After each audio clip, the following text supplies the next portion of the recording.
This is going to be probably the biggest bombshell in free agency in terms of a player moving teams in free agency.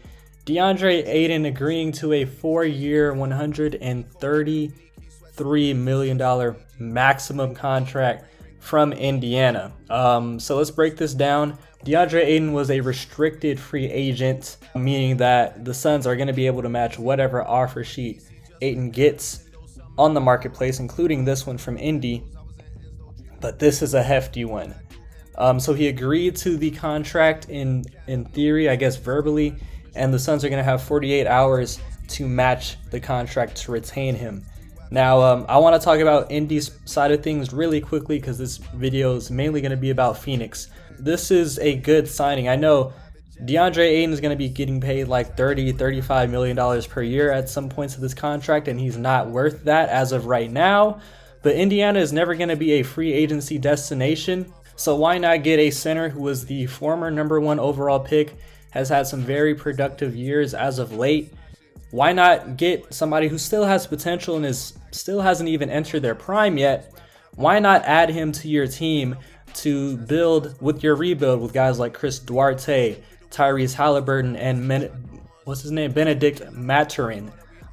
This is a W pickup. Even though he's not worth $32 or $35 million right now, it's still a good pickup for the Pacers because it's not like they're going to be a destination in free agency whenever they have cap space again. So this was a really opportune time for them to throw their money around.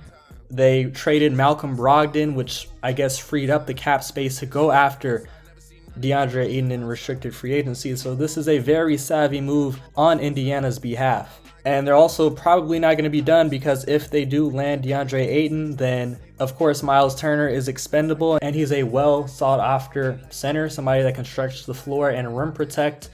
He's going to be really attractive to a contender, so they can get some assets for him. Now, moving to Phoenix's side of things, they could have avoided this. I think last offseason, after they lost to the Bucks in the finals, that was the first opportunity for them to extend Deandre Ayton. He wanted a lot of money, and the Suns didn't really want to give it to him and his agent because they didn't view him at that price tag. I don't know if it was the max or just a number higher than like 20 or 20 something million, but point blank period, they had an opportunity last offseason to extend him and avoid this whole potential snafu and fiasco that they're in right now. Not just last season, various points in the regular season, they had opportunities to extend him. And then even early on in this offseason, when he wasn't getting offers, or at least publicly wasn't getting offers, they still had chances to sign him because we're in the middle of July. Free agency starts in the beginning of July. It technically starts in like late June because that's when teams start, talking to each other and teams start talking to players under the table. But they had all this time to avoid a potential catastrophe that is on their hands right now. The Suns were dreaming about getting Kevin Durant on their team to form a big three of him, CP3, and Devin Booker with the tremendous #4 option in Mikal Bridges, and Deandre Ayton was going to be the focal point of a sign and trade to get Durant to Phoenix. And now that's thrown out the wayside because of rules with restricted free agency. If the Suns are going to match the contract for Deandre Ayton, they can't put him in a sign and trade in the summer. They would have to wait. And they can't just trade him at the beginning of the regular season because they have to wait until January 15th. So the opportunity for a sign and trade for KD is out the window. The opportunity to get Deandre Ayton at less than a maximum contract is out the window because he has one sitting on his table from Indiana. So are the Suns just going to let Deandre Ayton walk for absolutely nothing, or are they going to match the contract, get him back on the team, and just go from there? I feel like it's going to be really awkward in that locker room, and tensions between Deandre and the front office, James Jones, if they were to bring him back. But I don't think they can afford to lose him for nothing because their championship window, at least this first immediate one, is kind of closing with CP3 barely hanging on to his prime. Well, he's outside the real prime of his career, but he's barely hanging on to being like all-star caliber Who knows how many more years he has. If they were to lose Deandre Ayton, then they're no longer a marquee team in the Western Conference. They're probably in the middle tier. And, you know, with CP3 in his last years, you can't afford to just lose your starting center who was really, really, really productive. So yeah, Phoenix is now in a very, very tight spot. I'm interested to see how they're going to handle it. And it's hard to say like how they didn't see something like this coming. I guess they were just really confident that no team was going to overpay for Deandre Ayton for some reason. Like a team that was rebuilding had cap space, or at the very least the team could easily create cap space like Indiana did. I don't understand how they couldn't foresee this type of contract coming from a team like Indiana, who's not a free agent destination, so they can afford to overpay for a free agent like Deandre Ayton. I don't know how they couldn't see that coming from Detroit, Indiana, evidently, or maybe even the Rockets. You know, I don't know how the Suns couldn't see like a rebuilding team overpaying for a former #1 pick who's been really productive. I know Deandre Ayton hasn't been an all-star in his first 4 years of his career, but oftentimes centers take a longer time to develop in the NBA to reach all-star status.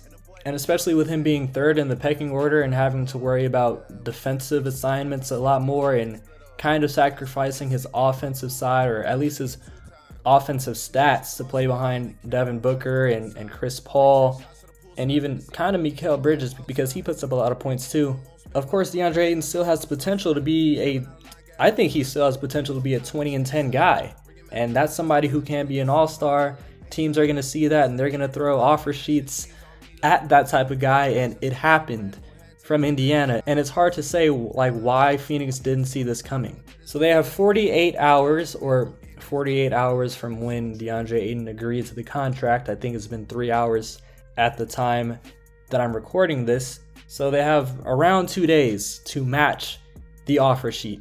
If they don't match it, they lose him for nothing. If they do match it, they're gonna end up paying Ayton like 32 or 35 million per year for the next 4 years, which is something that they wish they could have avoided, obviously, because they didn't view him as that type of player. So the winners here are either gonna be Indiana Pacers and Deandre Ayton, or Deandre Ayton, because he finessed him. I'm not gonna say finesse, because I still think he is like, you know, he has the potential to being an all-star.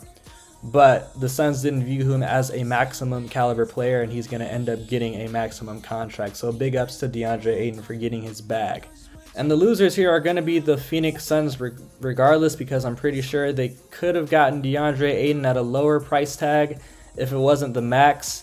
They could have gotten him for somewhere between the price that they were offering Deandre Ayton for the past year and between the maximum as well. So they probably could have got him for like 25, 26, 27 million per year if they gave him the contract at any of the other times that it was available. But they're going to either end up losing him for nothing, or they're going to be paying him $35 million per year. And also the Kevin Durant sign and trade that would have to involve 3 or 4 teams, that's no longer available for Phoenix. So they're going to be taking a big L here. So yeah, we're just going to be playing the waiting game on Phoenix and see how they respond. Again, big shout out to Deandre Ayton for securing the fucking bag.